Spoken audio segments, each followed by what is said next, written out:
I never thought I'd be the kind of person to cause drama at a wedding, let alone my own. But when you've been betrayed by your own blood, sometimes the most satisfying revenge is served with a champagne toast and a room full of witnesses. I'm Marcus, 29, and this is the story of how I exposed my brother's betrayal at my wedding, leading to his marriage falling apart. Some might call it petty, others might say he had it coming. All I know is that family isn't just about blood, it's about loyalty. And my brother Nathan, 31, forgot that lesson years ago. Let me take you back to where it all began.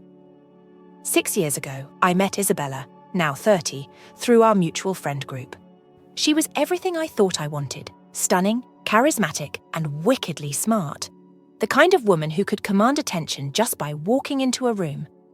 I was completely smitten, blind to all the red flags that should have been screaming at me to run in the opposite direction. Isabella was what you'd call a drama magnet. While I preferred to keep the peace and avoid confrontation, she thrived on chaos. It seemed like every week there was a new crisis, a new fight about something that shouldn't have mattered. But I was so infatuated that I convinced myself this was just part of being in a passionate relationship. 6 months into our relationship, I discovered she was cheating on me with a coworker. I found out by accident. Isn't that how it always happens? When I confronted her, she denied everything at first, but eventually broke down and confessed. She begged for forgiveness, promised she'd change, and swore it would never happen again. And like a fool in love, I believed her. You know what they say about leopards and their spots? Well, I should have listened to that wisdom. For a few weeks, everything seemed perfect. She was attentive and loving, and I started to believe we could move past the betrayal. But then the signs started appearing again. The secretive behavior, the defensive reactions when I asked innocent questions, the way she'd guard her phone like it contained state secrets. I told myself I was being paranoid, that my trust issues were getting the better of me. Isabella was quick to reinforce this, telling me I was being insecure and unfair to her when she was trying so hard to rebuild our relationship. Looking back, the gaslighting was textbook, but when you're in the middle of it, everything gets foggy. That's when I made the decision that would change everything. I checked her phone while she was in the shower. I know, it wasn't my proudest moment, but something in my gut told me I needed to know the truth. And what I found, well, that's where this story takes its darkest turn. My own brother Nathan, the guy who was supposed to have my back no matter what, had been sleeping with Isabella behind my back. The texts I found between them made me physically sick. The betrayal was complete, absolute, and devastating. The two people I trusted most in the world had conspired to destroy me in the worst possible way. When Isabella caught me with her phone, she started screaming about privacy invasion. I just showed her the open chat, threw her phone against the wall, and walked out. I needed air. I needed space. I needed to not exist for a few hours. I walked the streets for what felt like forever, ignoring their calls and messages. Nathan tried to reach out, claiming it wasn't what I thought, as if there could be any innocent explanation for what I'd seen. Isabella attempted to contact me multiple times, but I couldn't bear to hear her voice. That was the moment I realized that sometimes the family you're born with isn't the family you can trust. Little did I know this revelation would set in motion a chain of events that would culminate in one of the most dramatic wedding receptions anyone in our family had ever witnessed. After discovering the truth, I did what any self-respecting person would do. I texted Isabella to get her stuff out of my apartment within 24 hours. She tried calling repeatedly, but I wasn't interested in hearing whatever excuse she'd concocted. Nathan's messages went straight to trash. There was nothing he could say that would justify betraying his own brother. A week later, I finally gathered the strength to call my parents. I needed them to understand why I would never speak to Nathan again. Mum and Dad were initially supportive, which I hadn't expected. They tore into Nathan when he tried to defend himself by claiming he and Isabella were in love. That excuse just made everything worse. It wasn't a drunken mistake or a moment of weakness, but a calculated betrayal. I cut Nathan out of my life completely and started seeing a therapist. Those sessions were eye-opening. I began to understand just how toxic my relationship with Isabella had been from the start. Maybe, in some twisted way, Nathan and Isabella had done me a favor. The thought didn't make me hate them any less, but it helped me move forward. That's when Emily, 23, walked into my life like a breath of fresh air. Where Isabella had been a hurricane of drama, Emily was like a calm summer breeze. Our relationship was easy, natural, and drama-free. For the first time, I understood what a healthy relationship should feel like. I kept Emily a secret from my family for nearly 2 years. After what happened with Isabella and Nathan, I was protective of this newfound happiness. When we got engaged, though, I knew I couldn't keep her hidden anymore. My parents needed to meet the woman who had helped me heal. Mum and Dad were thrilled when I introduced Emily and announced our engagement. Their reaction seemed genuine, but there was something else brewing beneath the surface. Mum dropped the first bomb during dinner, suggesting that now that I had moved on and Nathan wasn't dating Isabella anymore, it was time to reconcile with my brother. I couldn't believe what I was hearing. The betrayal wasn't about Isabella.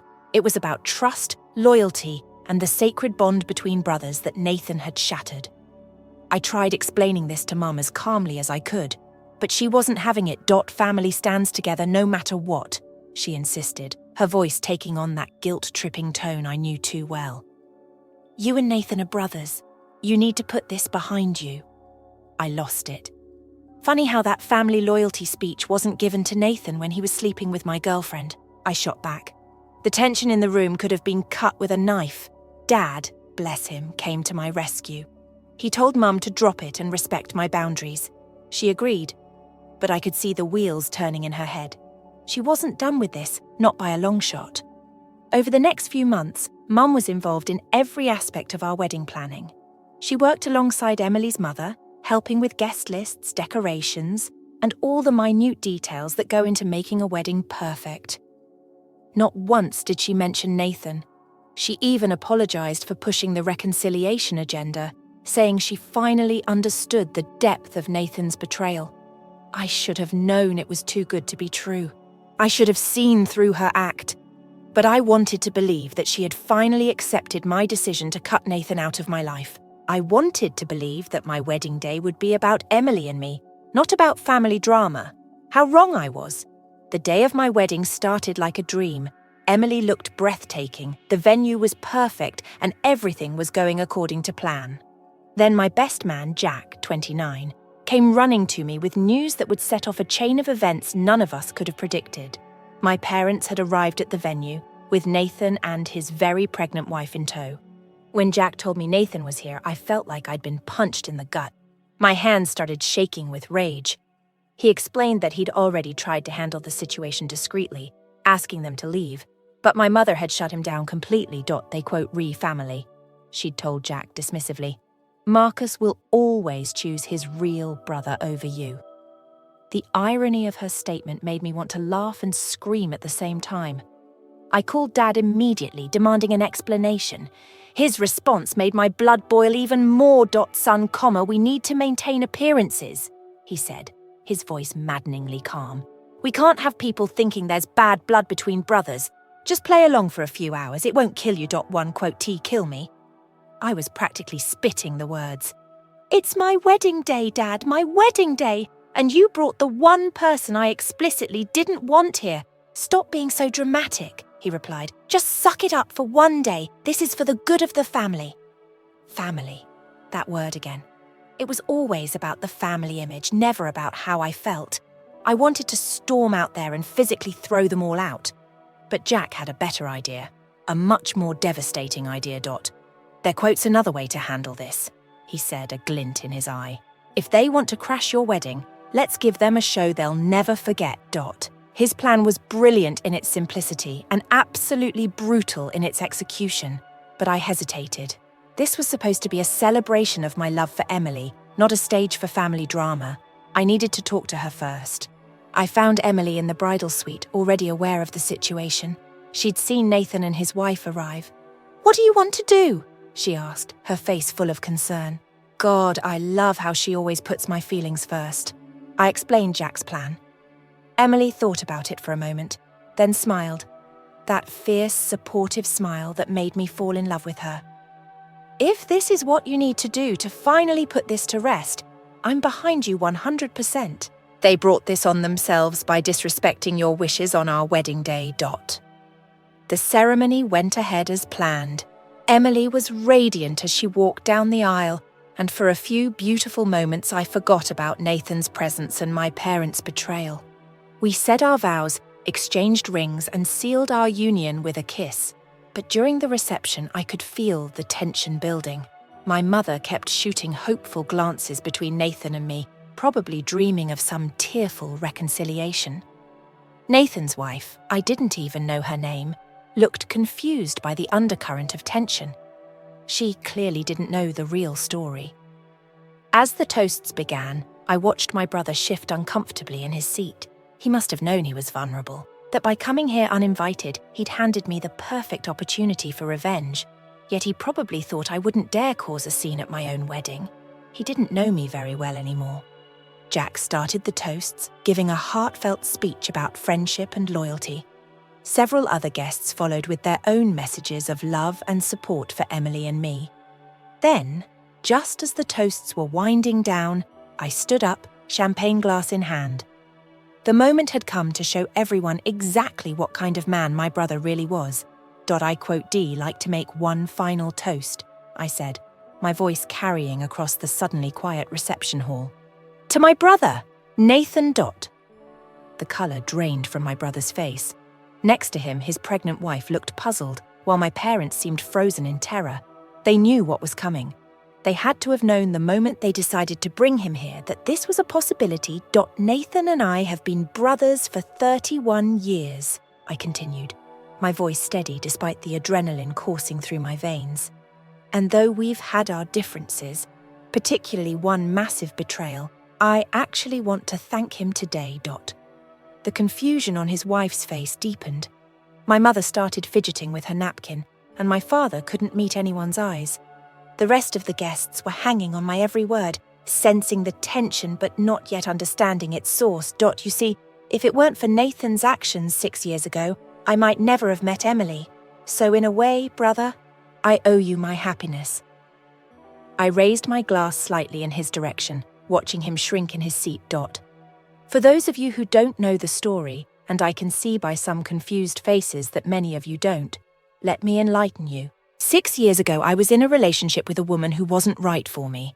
I was young and naive, overlooking red flags because I thought I was in love. I paused, taking a sip of champagne. The room was so quiet you could hear the ice clinking in the glasses. That relationship ended when I discovered she was cheating on me. But here's the real kicker. She wasn't cheating with just anyone. No, she was cheating with my own brother, Nathan. The gasps were audible. Nathan's wife's hand flew to her mouth, her other hand instinctively moving to her pregnant belly. My mother let out a choked sob. And you know what? I'm actually grateful. That betrayal led me on a journey of self-discovery. Through therapy and healing, I learned what real love should look like. That's how I found my way to Emily. I turned to my parents, who were staring at their plates like they held the secrets of the universe. I'm also grateful to my parents who decided to bring Nathan and his wife here today without my knowledge or consent. They gave me the perfect opportunity to finally tell this story to everyone who matters in our lives. My mother was openly crying now, but I wasn't finished. So thank you, Nathan, for showing me exactly what betrayal looks like. Thank you, Mum and Dad, for demonstrating that family image matters more to you than your son's feelings. And most importantly, thank you, Emily, for showing me what real love and loyalty feel like. I raised my glass one final time. To family, both the ones we're born with and the ones we choose, may we always know the difference. The silence that followed was deafening. Nathan's wife, I later learned her name was Sarah, was the first to move. She stood up, her face a mask of dignity despite the tears in her eyes. Thank you for having us, she said, her voice trembling slightly. And congratulations. Then she walked out, leaving Nathan sitting there alone, still unable to look anyone in the eye. My parents followed shortly after, my mother's quiet sobs echoing through the silent room. Nathan trailed behind them like a scolded dog, and just like that, they were gone. Only then did the whispers start. I quote, "D like to make one final toast," I said, my voice carrying across the suddenly quiet reception hall. "To my brother, Nathan. The colour drained from my brother's face.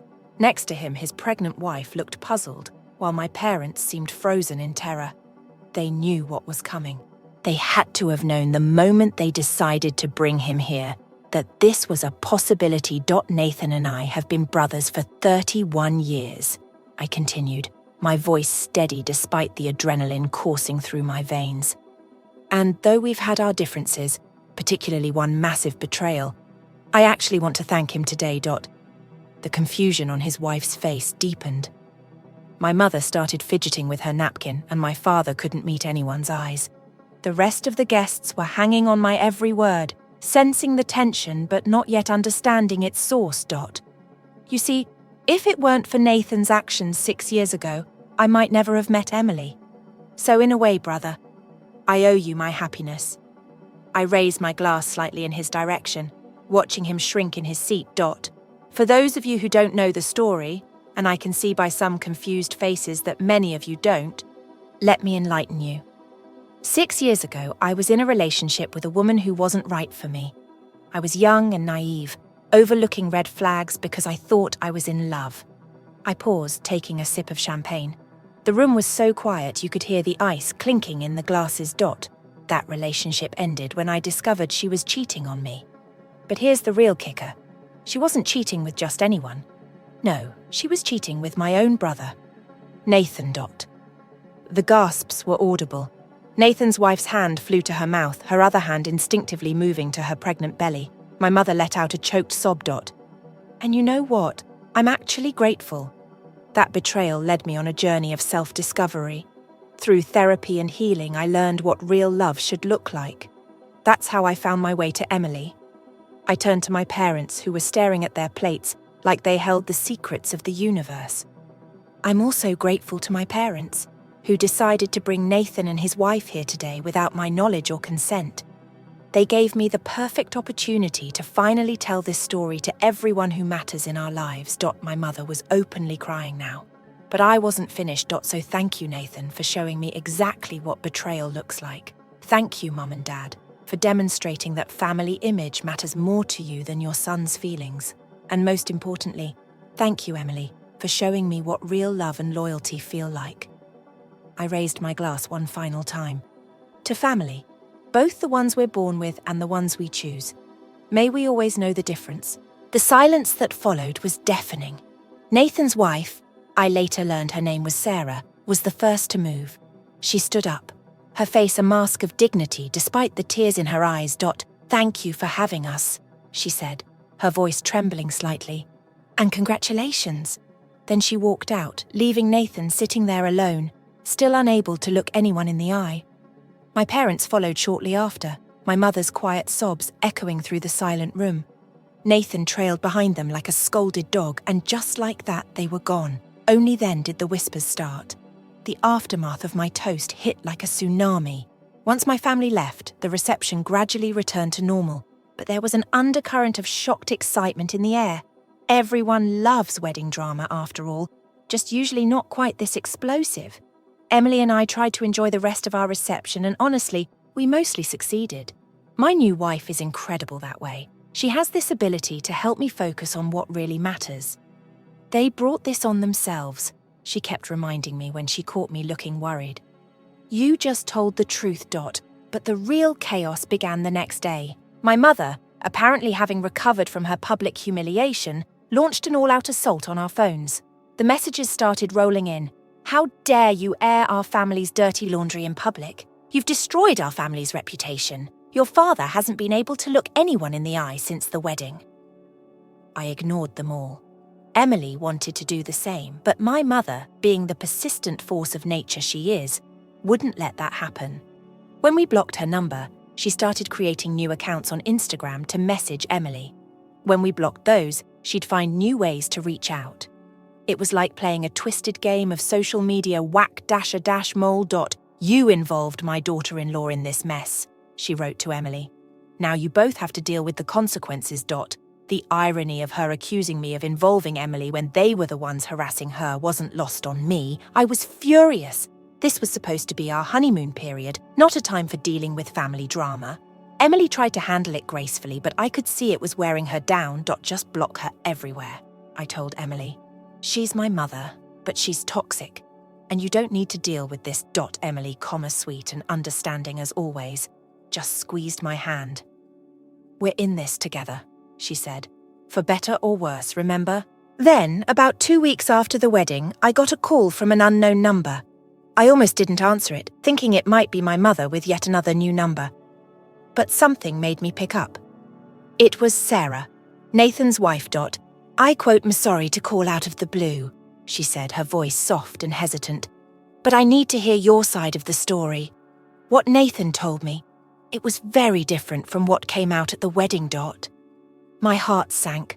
Of course Nathan had fed her lies. I should have known. What did he tell you? I asked, already dreading the answer.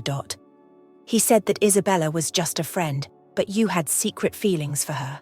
When she and Nathan fell in love, you couldn't handle it and cut everyone off. He said they only got together a year after you stopped speaking to them. I had to laugh at the audacity of his lies. Emily, who was listening beside me, shook her head in disbelief. Sarah continued, I want to meet, in person. I need to know the truth, all of it. Please don't tell anyone in the family I reached out. I looked at Emily, who nodded encouragingly.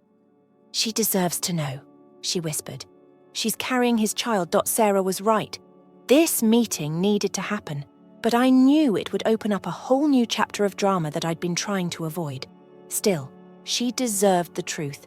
She was about to have a baby with a man who had built their relationship on lies. Okay, I said. Let's meet. Sarah came to meet us at a quiet cafe across town. When I saw her walk in, my heart broke a little. She was heavily pregnant, probably in her last trimester, and her eyes were red and puffy from crying. Emily immediately went into protective mode, making sure Sarah was comfortable and had water before we started talking. I want to hear everything, Sarah said, her hands protectively cradling her belly. From the beginning, I told her. Everything. How Isabella and I had dated for 6 months before I caught her cheating the first time.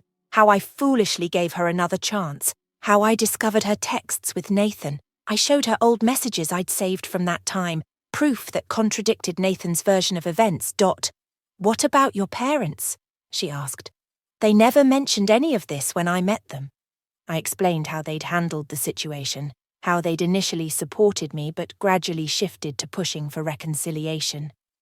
Nathan told me they rarely mentioned me because I'd cut everyone off, she said, her voice breaking.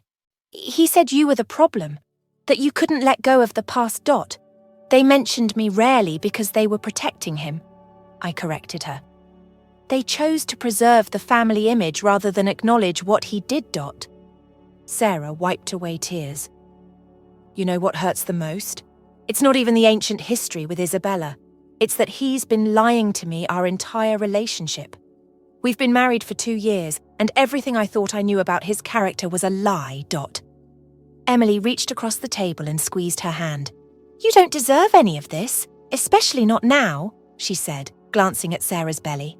I filed for divorce yesterday, Sarah announced quietly. I can't raise my child with someone who could betray his own brother and then lie about it for years. How could I ever trust him? Later that day, my father called. Unlike my mother and Nathan, he wasn't calling to berate me.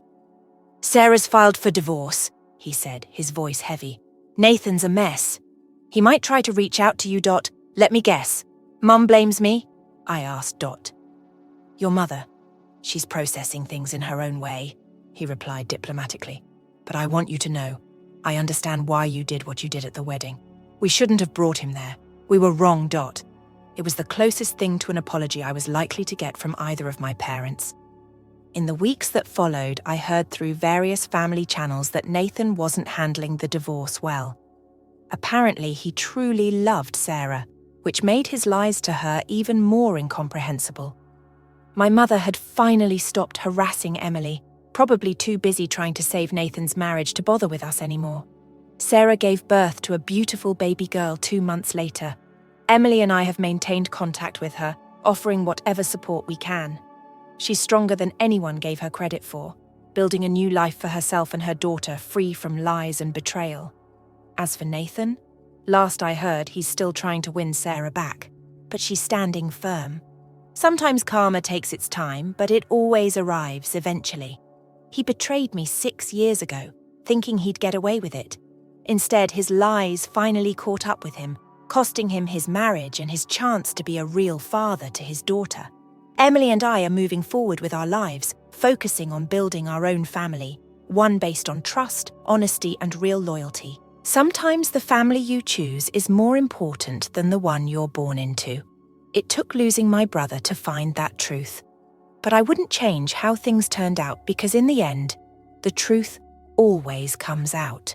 And when it does, it doesn't matter how long you've been running from it, it will find you, even if it has to crash a wedding to do so. Story 2. My ex-wife chose to leave me after having an affair last year. Strangely enough, I was relieved when it occurred. Our marriage may have appeared to be happy on the surface, but it was utterly hollow on the inside. Because of the financial and emotional toll she had on me, I felt devastated for years.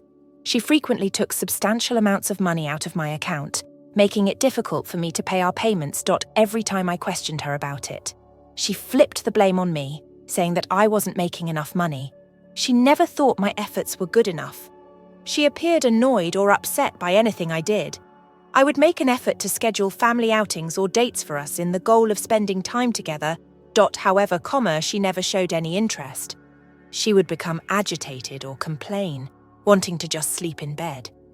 I eventually stopped attempting to involve her in anything, which naturally caused her to whine more. Despite her lack of enthusiasm in participating in the first place, she accused me of keeping the kids away from her. She eventually started staying away from home at night. When I questioned her, she became annoyed and told me it was none of my concern where she was, even though at first she would claim she was sleeping at a friend's house, someone I hardly knew. I was feeling conflicted when my ex-wife said she wanted a divorce. I was rather concerned about how my life would turn out following the divorce. On the one hand, however, I couldn't help but feel pleased that our terrible marriage was coming to an end. I took the time to thoroughly review every document that her attorney forwarded to me. As it turned out, her attorney was careless and made several errors in the documentation. Our divorce hearing was ultimately postponed by several months as a result of these mistakes. I would return the documents without signing them each time I saw an error. After then, they would need to be corrected and sent again by his office. However, they would frequently repeat their previous errors or create new ones. The documentation also had some really serious errors. My name was misspelled. Her name misrepresented our child's name and birthday, as well as both of our own. They misidentified our marriage date, named children who weren't ours, and even misidentified our home location. They featured businesses that weren't ours, dogs that weren't ours, and properties that weren't ours, even proposing a $500,000 payment for companies we didn't control. I thought it was hilarious that her lawyer's name was misspelled in one of the drafts. I was in the restroom and joked about it. Before they were able to correct the majority of these errors, it took around 7 revisions. However, there were still significant mistakes in the final document that was sent to the court. The sheer volume of errors and their simplicity made the entire procedure both stressful and somewhat humorous. Knowing that at least these misunderstandings were dragging things down and allowing me time to get ready for what was coming next helped to make a challenging situation a bit more tolerable. My ex-wife's attorney attempted to convince the judge throughout our divorce procedures that I should pay all court and legal costs, but I was able to refute this with a compelling argument. I made it clear that they, not me, were mostly to blame for the process's delays. The documentation they supplied me had so many mistakes that it took longer to correct everything. The judge did not order me to pay those costs as a result. My ex-wife moved in with the man she left me for after our divorce. As it happens, he has been abusive and is not a decent man at all. She abruptly stopped having access to my money after I changed all of my banking passwords. She was somewhat taken aback when she soon discovered how much she depended on my money to maintain her standard of living.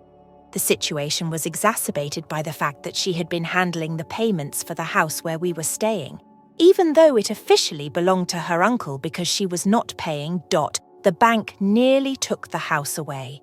Her uncle came to me in dire need of assistance. He informed me that I would have to make the back payments she had skipped, which came to almost $15,000 for 6 months of delinquent mortgage, if I wanted to remain in the house. I proposed purchasing the house from him, since I didn't have that type of cash laying around. I was shocked when he said yes. The house that belonged to my ex-wife's grandma is now mine. The divorce has been finalized for a year. At work, I got promoted, and that came with a big pay raise. I'm still in the same house, and whenever I can afford it, I try to make changes. Although I haven't met a new partner, I've been having fun being single and meeting new people through online dating. In hindsight, it's almost comical that my ex-wife abandoned a secure relationship for someone who was very different from what she had anticipated, and that her actions almost cost her uncle his property. Although it didn't seem like it at the time, her choice to divorce me turned out to be a great benefit to me in a manner. When she discovers that the grass isn't greener on the other side, she may attempt to return to you. But keep in mind that you should never accept her back and don't allow her tears influence you. I'll give you the latest news now. It will be 1 year since my divorce was completed on November 3rd. Over the past year, I've made a lot of progress in bettering myself. I began going to a therapist who advised me to concentrate on my own development, and I have been doing just that. I lost more than 50 pounds after making dietary and activity changes. Since I've always loved soccer, I resumed playing on a regular basis and even began coaching my children's youth team. In addition, I rekindled my passion for reading and resolved to read a new book each week. At work too, my efforts have paid off. It has been considerably simpler for me to care for myself and my child since I got a significant rise and a promotion. Even with all of these improvements, my ex-wife feels the need to rejoin our life. The man she believed would save her from our awful marriage has become violent in her most recent connection.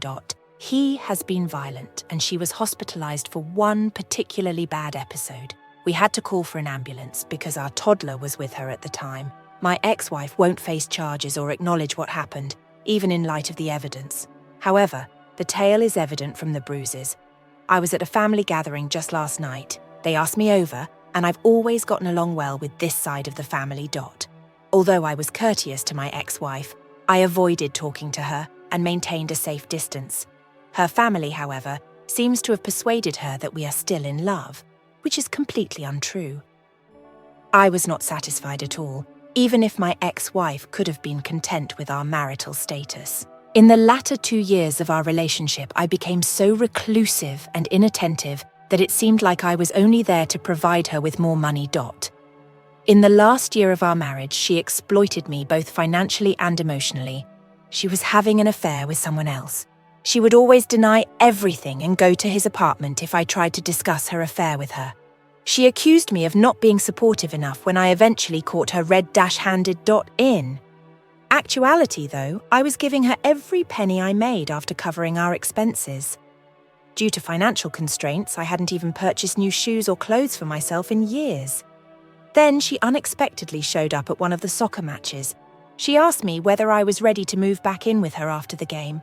I questioned her why in the world I would do anything like that since I was so shocked. She began by telling me all about how we are still in love. We have a child together and we believe that raising them jointly will benefit them more. I had to be honest with her. I no longer had any love or trust for her. She still owes me more than $1,100 for fixing her car, and I even informed her of that. What did she say? If we moved in together, she promised to reimburse me. I couldn't contain my laughter at that point and simply started laughing. I doubled over because it was so hard. She broke down when she saw me laughing, which, to be honest, made me laugh even more. Perhaps it wasn't the most kind response, but after all I've gone through and all the work I've done to better myself, returning to her, the exact person who hurt me so much, seemed like the worst course of action. I would never do anything to break the bond between my child and his mother, who still has a lot of affection for her. If she needs to turn away, I think she'll take care of it on her own by acting accordingly. I was surprised when she proposed that we move back in together. She didn't express regret or give an apology for what she had done in the past. Rather, she simply suggested that we move back in together, pretending that she is doing something worthwhile. Her way of thinking is really somewhat bizarre. Then there is our toddler, who had to endure the heartbreaking experience of witnessing his mother in danger.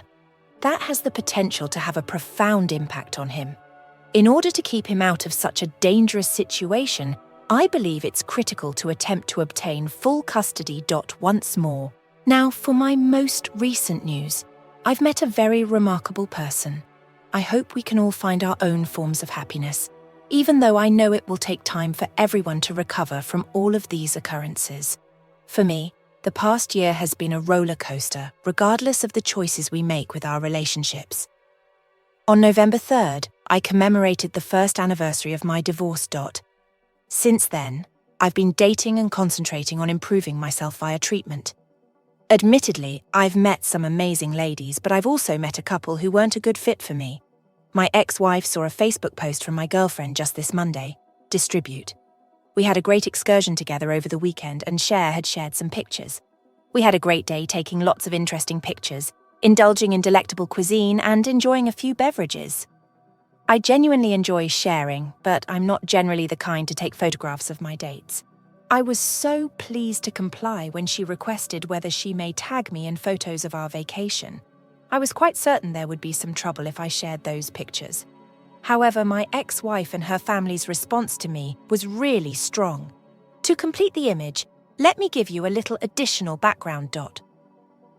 Before we formally dissolved our marriage, my ex-wife had been unfaithful for more than a year. She moved in with her lover while our divorce was still pending, and she was already dating someone else before we split up. We have now been separated for a year. My ex-wife abused me during our marriage by manipulating me emotionally and financially. She is still abusive, unfortunately, but she became much more hostile and disrespectful to me after I shared those pictures. She fabricated the tale on Monday to make it appear like I was the one who had cheated. She bemoaned how embarrassing it was for me to make fun of her by posting images of me with other women on social media. She called me a coward for keeping the fact that I'm seeing other people a secret and accused me of being inconsiderate and selfish for not taking her feelings into account. She went so far as to imply that my actions had ruined any chance of us ever reconciling, claiming that my cheating ways destroyed whatever remaining love she may have had for me. She was yelling and scolding me on the phone during the entire time she was making these claims. In the meanwhile, I found her assertions' irony to be funny. Even though she was the one who cheated and was violent during our relationship, she spent a solid 30 minutes complaining that I had betrayed her and destroyed our relationship. I simply laughed. I told my ex-wife that I had been totally true and devoted until our relationship ended when she questioned me about my loyalty during our marriage. But she didn't stop there. She continued by asking me about my dating experiences following our split. That made me laugh even more.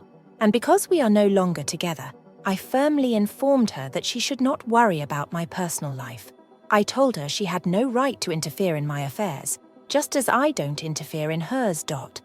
In spite of my efforts to establish this boundary, she sent me a barrage of extremely nasty and abusive texts, criticizing both Cher, my current girlfriend, and me. She also threatened to send Cher direct messages spewing disparaging remarks about my marriage. If she felt it would make a difference, I told her she may try. Cher must be a horrible person for allegedly ending a nice marriage, according to my ex-wife, who then stated that she wanted to see Cher in person to see what type of lady she is. I had to really doubt her grasp of reality at that point. She had an affair, left me for someone else, and filed for divorce, and I told her straight out that our marriage had ended more than a year ago. My ex-wife started weeping through her tears at this moment. She said that she had been hoping that we might make amends in some way.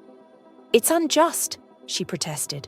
"I had found someone else to spend time with and had moved on," urging me to concentrate on spending time with her and our child as though we were still a family. This entire exchange demonstrated my ex-wife's apparent inability to face the consequences of her own conduct.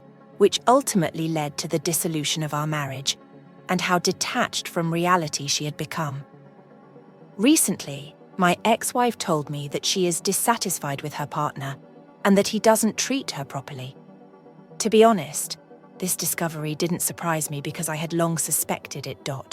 But I don't feel any better after learning about her issues. In actuality, I no longer feel anything for her, and I have no desire to reunite with her. If we didn't have to communicate at all, that would be better. On the plus side, though, I'm having a great time right now. Cher, my girlfriend, and I have found happiness together. She makes my life so much more joyful, and I constantly look forward to seeing her. She is the first person I contact when I get up and the final person I speak to before turning in for the night. In the near future, we even have another vacation planned. I know my ex-wife could react negatively if I share pictures of our vacation, but I believe that having a happy life is worth any criticism. I can now see that my ex-wife has consistently attempted to paint me as the villain, which is a textbook example of narcissistic conduct toward others who are offering me advice. You're correct. I should refrain from being drawn into lengthy, meaningless discussions with her and limit our contact to our child. And while I'm ready for the chance that she would attempt to disseminate false information about me, my main goal is to move on in a constructive manner. Let S take a moment to contemplate. March 21st, 2022 was the day when everything changed for me 2 years ago. Not only did I find proof of one affair that late in 2021, but I also found evidence of maybe more. I tried to patch things up for a year after 23 years of marriage, 2 biological children and a stepchild. However, it was hard to continue attempting to reconcile because of her persistent problems with mental health, PTSD, substance misuse, and secretive conduct, such as discovering a second phone she was using. She shot me in the side of the bed, which was the last straw in our marriage. I took the decision to put a stop to things permanently after that awful moment. In April, I filed for divorce, and by June, everything was done. I felt a great sense of relief. I felt as though I'd been granted another opportunity at life. I hadn't realized how much anxiety and worry I had been dealing with until then. I can see all the blunders I made after learning of her treachery in retrospect. I responded incorrectly. I hurried into attempting to mend our relationship without addressing the underlying problems, rather than taking the time to think things out. By the time we started treatment, we had made the grave mistake of delaying seeking help. It was too late to change anything already. I felt a mixture of sadness, rage, shame, and heartbreak, since our kids had already lost all regard for their mother. I felt like a zombie and was barely surviving each day. The amount of people who contacted out to give their support in April of last year was so overwhelming. Following the social media slander campaign, my ex-wife started on me.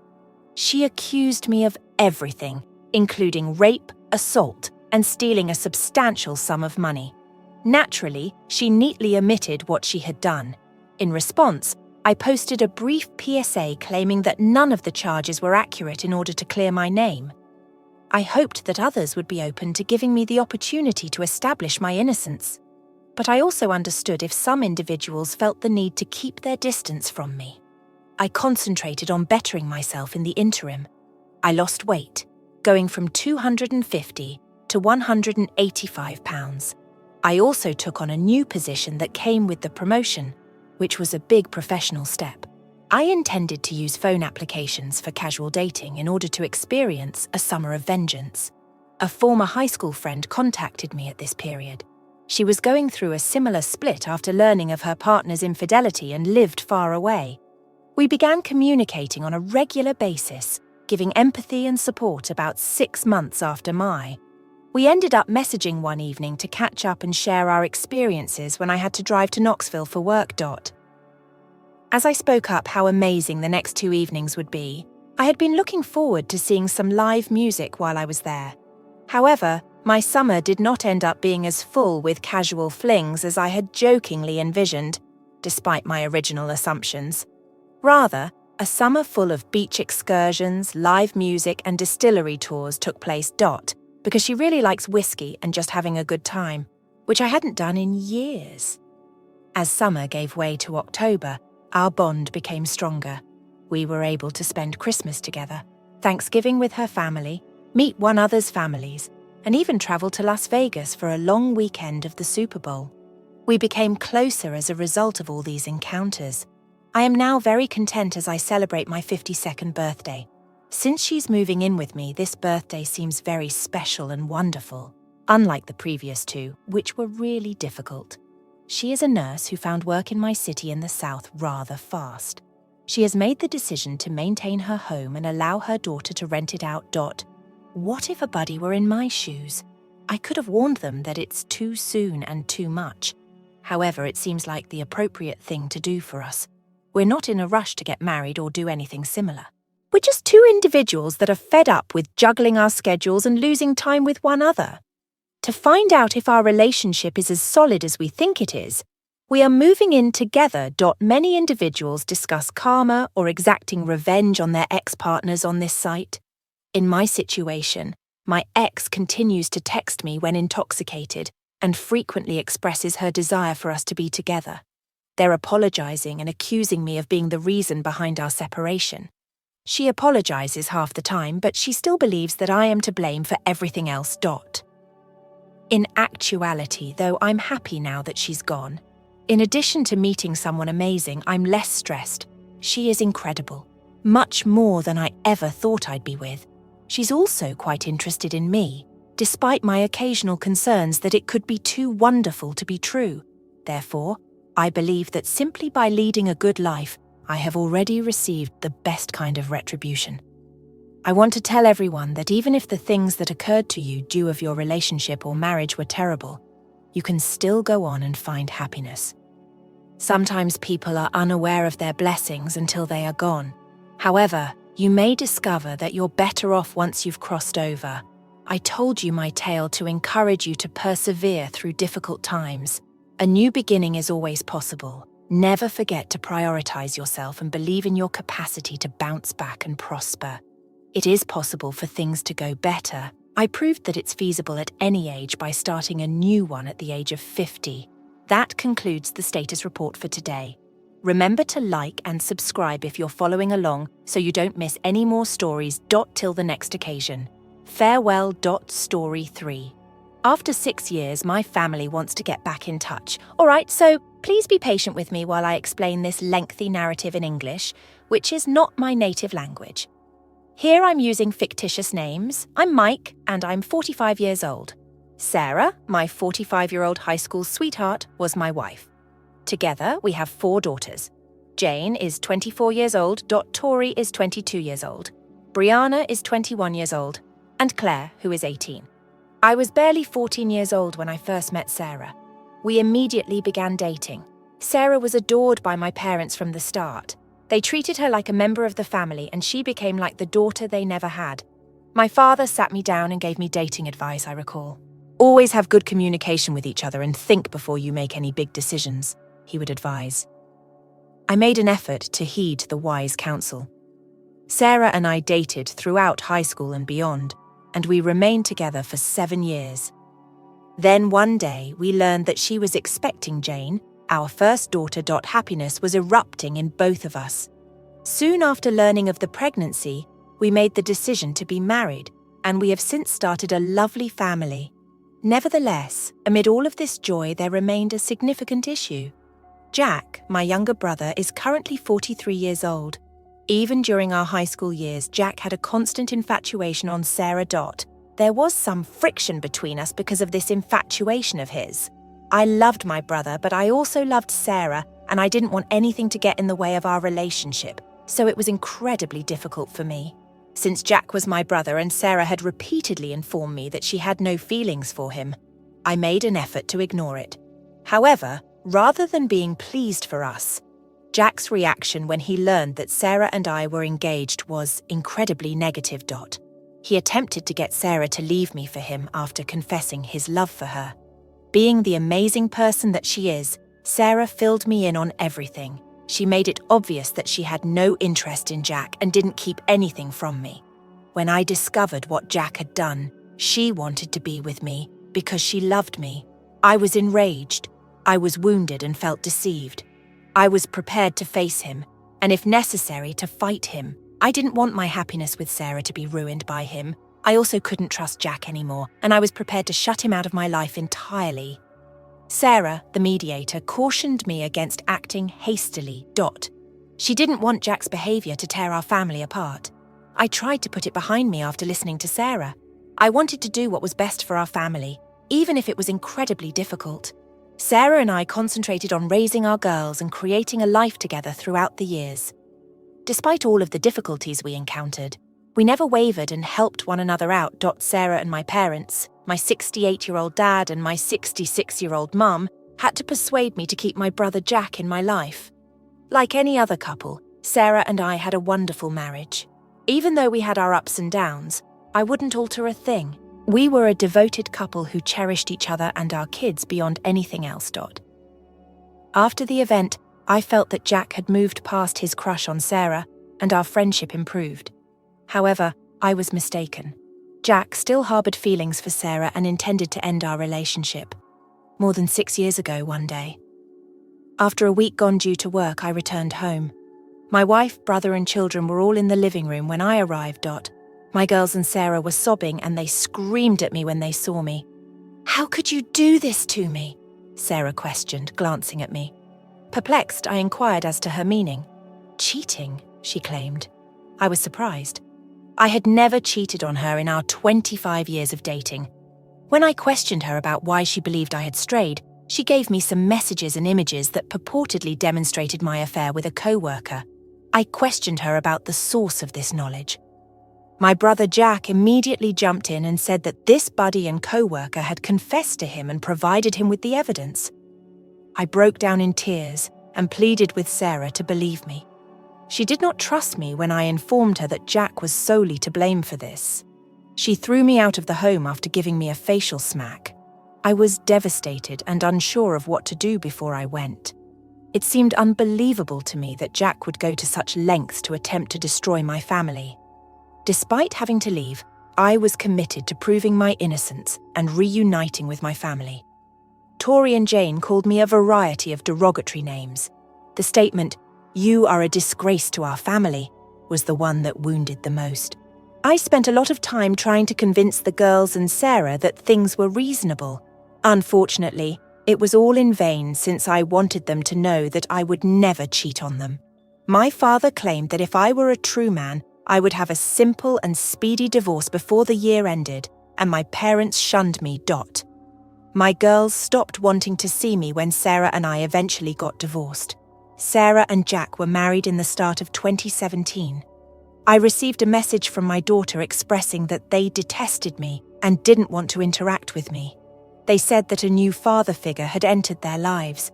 Although it was really difficult, I eventually learnt to move on after a lot of treatment. My hope was always that my family would learn the truth. However, I came to accept that they might never do so.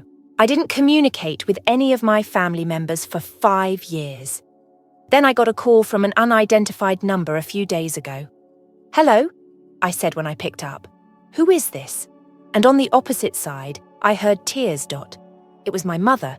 They wanted to meet with me and apologized, she added. My mother said that my family had discovered the truth about everything when I questioned why. However, she stated that this was a topic best handled face-to-face. I promised my mother that I would give her a call when or if I felt prepared to meet them. I didn't want anyone to get in touch with me until I responded. She said she missed me and that she understood. Although we said our goodbyes, I must admit that I'm still unsure of what to do. Before reading the latest version, let's look at the top comments. "I'm so sorry." In a similar article, her family expelled her when the sister dragged her and accused her of cheating Iran on her engagement. The extent to which individuals will go out of envy is astounding. Your brother committed a wicked act. I hope he may be sued for parental alienation and mental anguish if there is actual evidence of what he did. The harm he has caused to your girls is beyond my comprehension. In case this isn't simply your brother's ruse, I would also have your daughter's DNA examined.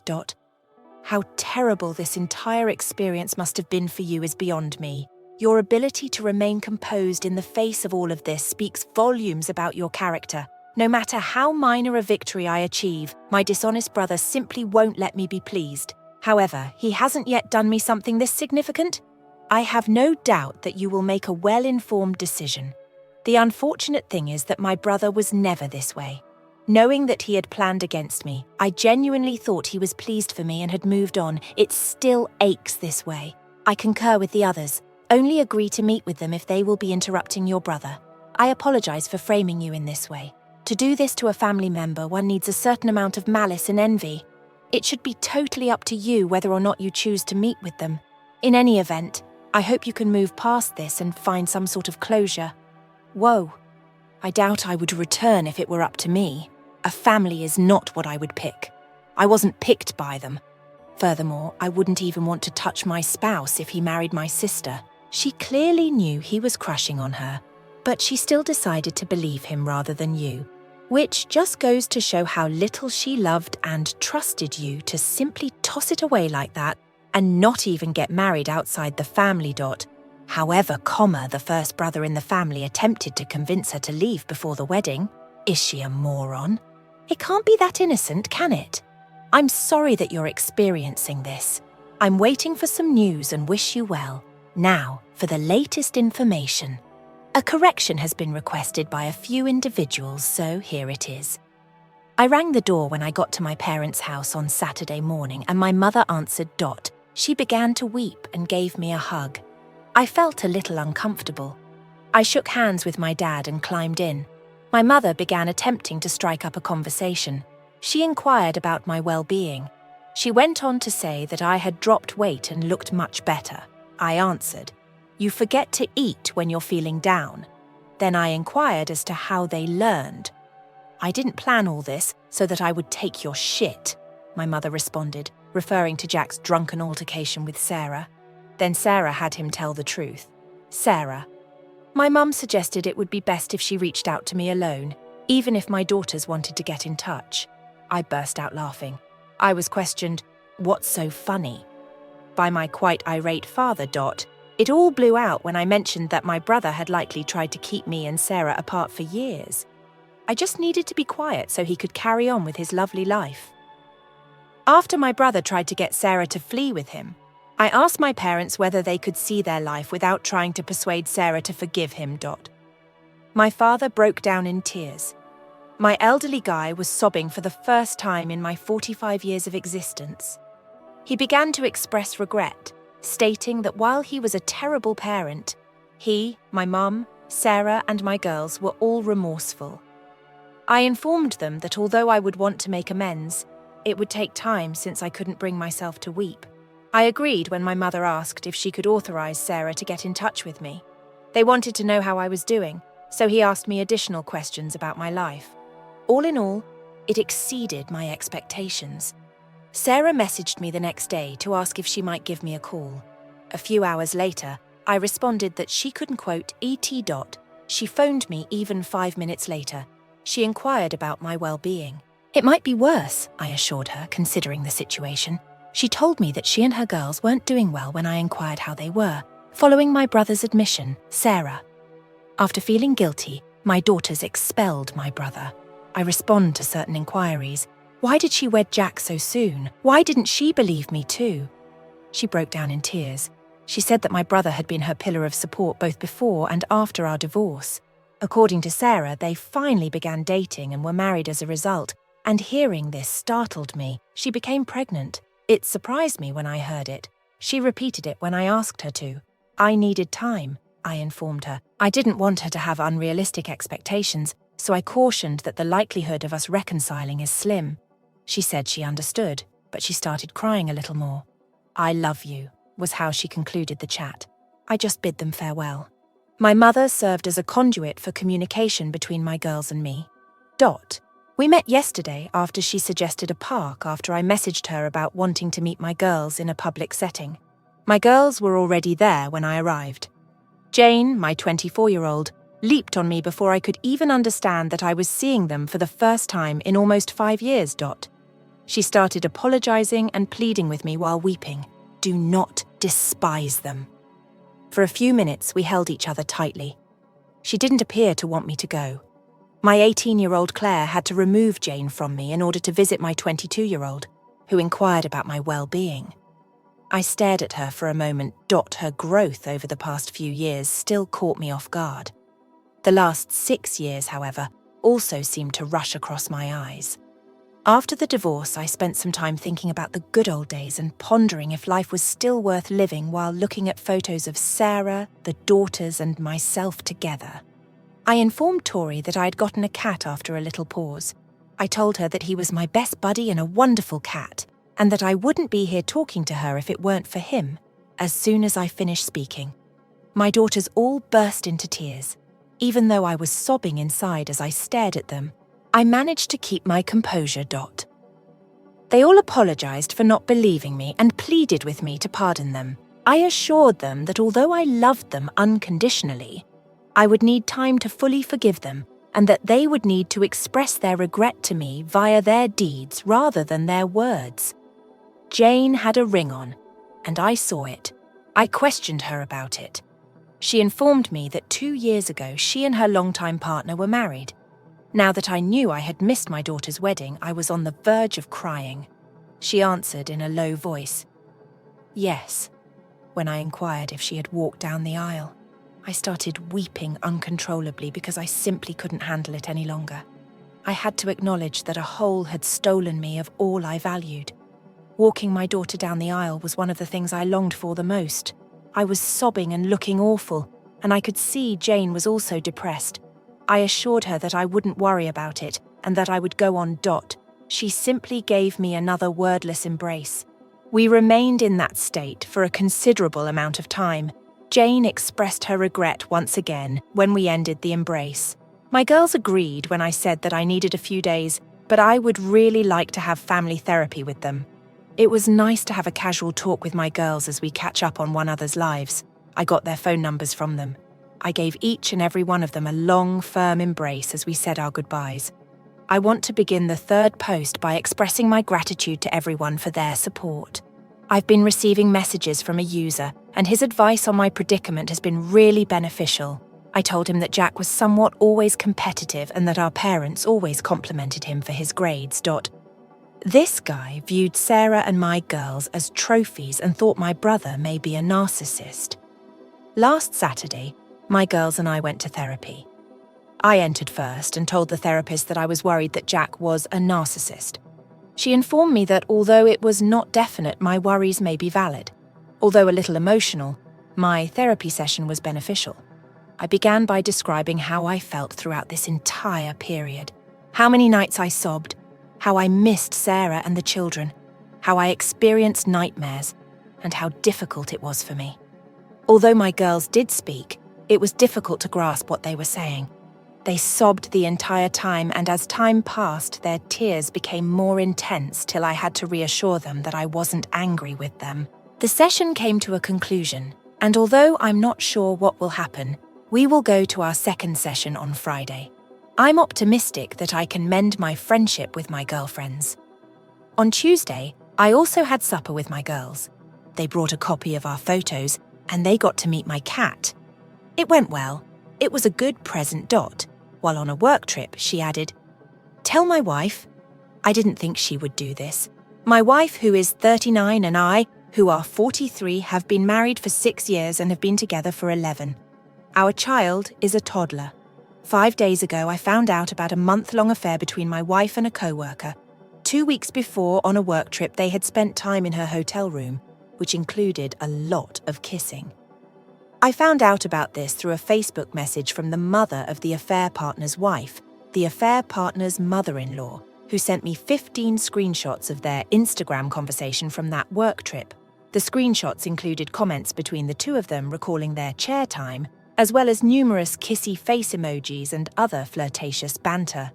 I was trembling, my heart pounding, and I had tunnel vision as I read the mother-in-law's first Facebook message. When my wife returned downstairs after being upstairs, I asked her if there was anything I should know about that had transpired on the business trip. Here I discovered that the phrase is called trickle truth. The answer was denials of anything that had occurred. 10 minutes later, She eventually confessed to making out with him in her room after getting wasted at the hotel bar. I questioned her directly whether there had been any sexual activity or if she had slept with him. "No," she said emphatically. She continued by telling me that there was just prolonged kissing while seated in a chair. No sexual contact, no hands-up shirts, no exposed parts, no feeling up, and no erections felt. She has told me this more than once. He took the initiative at the entryway.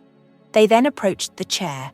He lay on the other side of the king-sized bed until 6:30 a.m., while she ended up being ill and spending time on the bed, the floor and the bathroom. The following evening, while travelling to a different place for work. It lasted for 2 nights. He stayed in her hotel room till 10 o'clock at night. Also, she replied, "You can join," in response to his text message inquiring whether she might use some company. She was also watching television. She also kissed a few others that night while she was sober. Prior to this work trip, my wife, who has struggled with alcohol for many years, had been sober for over 6 years. We talked about her wish to reintroduce alcohol into her life, but only on special occasions like date nights or when she went out with me. Featured a conversation about her enjoying drinks with her co-workers on these quarterly outings. She made the idea even though I and practically everyone else in the alcoholism sub clearly disagreed with it. She told me she had many drinks that night, including 2 shots of the hotel bar with her co-workers, but she lied to me about how much she had consumed. This is the first time she has been intoxicated in 6 years. Then, this occurs. Go back to the E.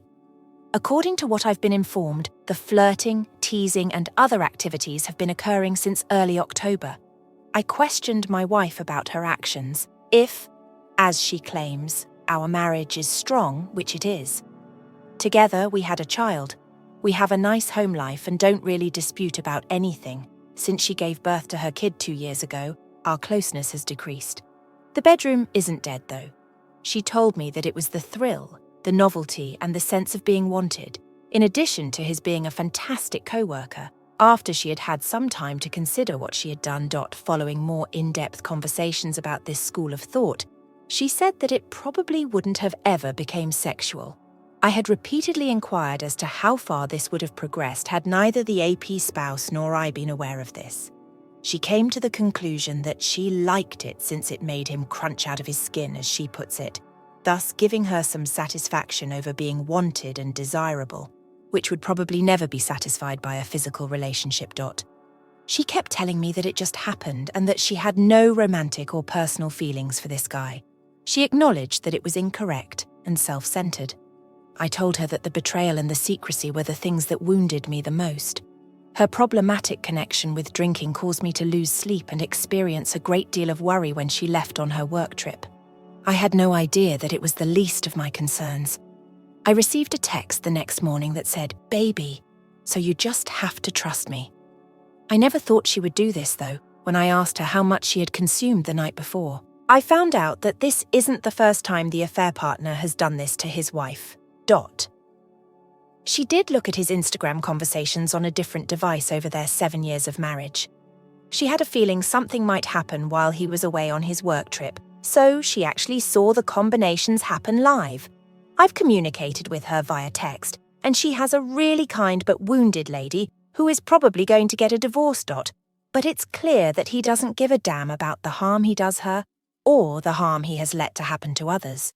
I thus have mixed thoughts about her brief romance and the potential consequences. Ever since that day, I've experienced intense hurt, fury, forgiveness, and anger. And when I'm feeling well, I fear that by demonstrating to my wife that she can get away with this once more, I'm coming across as a softie. In January, there will be more travel and I'm not sure how to handle it. Anyway, my wife and I have had some really in-depth and candid conversations about intimacy, desire, and our shared goals as a result of this occurrence. I began by attempting to ascertain what she was looking for, or what she believed was lacking in her life, and whether there was anything we could do jointly to infuse our marriage with some excitement or a sense of freshness without the secret and betrayal. Although she has stated that she would be okay with me having someone at work with whom I could joke and perhaps share a kiss, We aren't specifically discussing getting married. I'm not sure. I find it strange at the moment. Is she letting me off the hook, or maybe implying that she wants an open marriage but isn't ready to come clean with either me or herself? Right now, divorce is not an option, and I understand that an open marriage with some form of boundary isn't the ideal way to handle this kind of situation. I also understand that this shouldn't even be talked or taken into consideration until the marriage is genuinely strong. I appreciate you reading my jumbled ideas. We would appreciate your opinion. Here are a few more remarks. Since they had sex and most likely had a full-fledged affair for much longer than that trip, she is giving you a pass. Marriages that are open due to adultery are doomed. You must advocate for yourself and establish clear guidelines for how healing should proceed. There is almost no possibility that this is merely a romantic relationship with some kissing.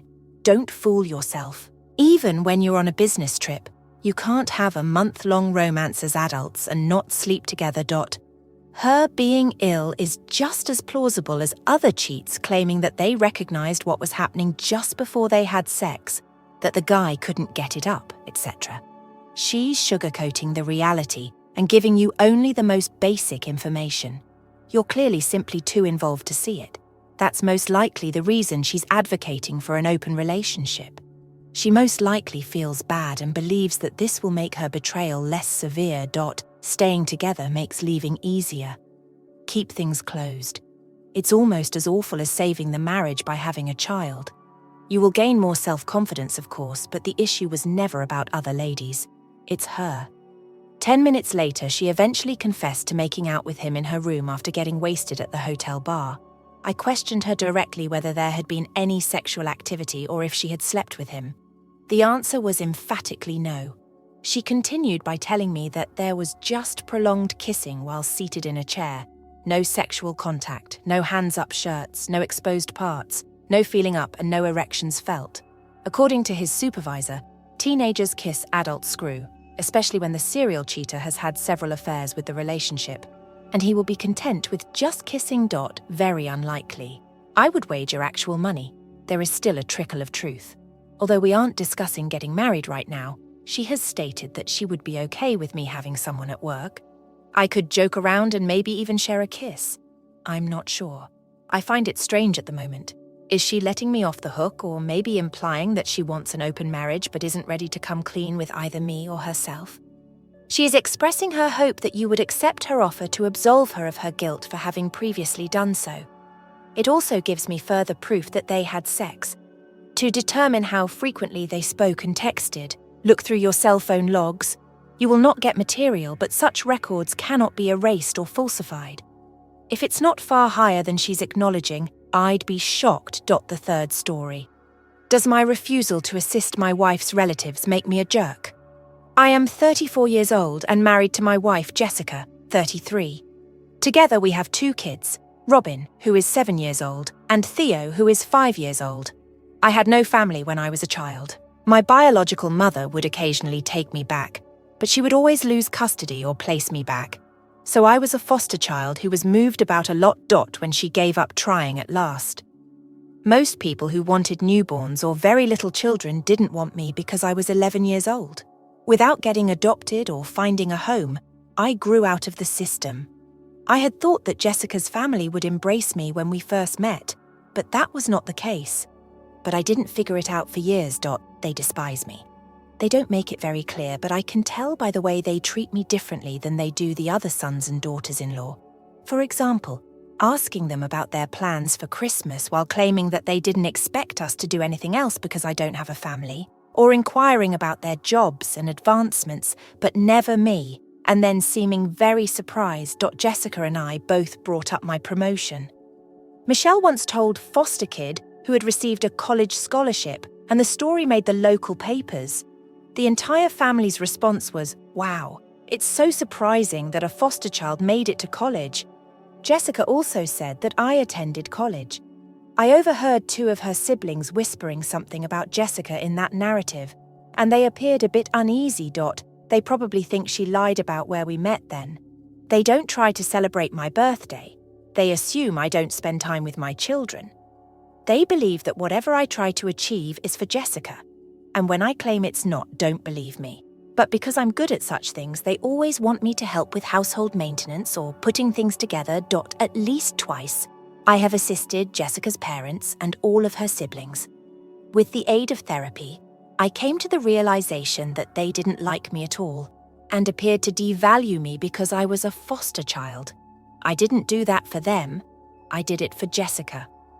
However, Jessica's parents experienced problems with the stairs a few weeks ago. I went to make them better. I had to go buy additional supplies after spending hours working on one section. The whole thing was involved. Jessica's parents prepared lunch for some of the family members that visited while I was there, but nothing for me.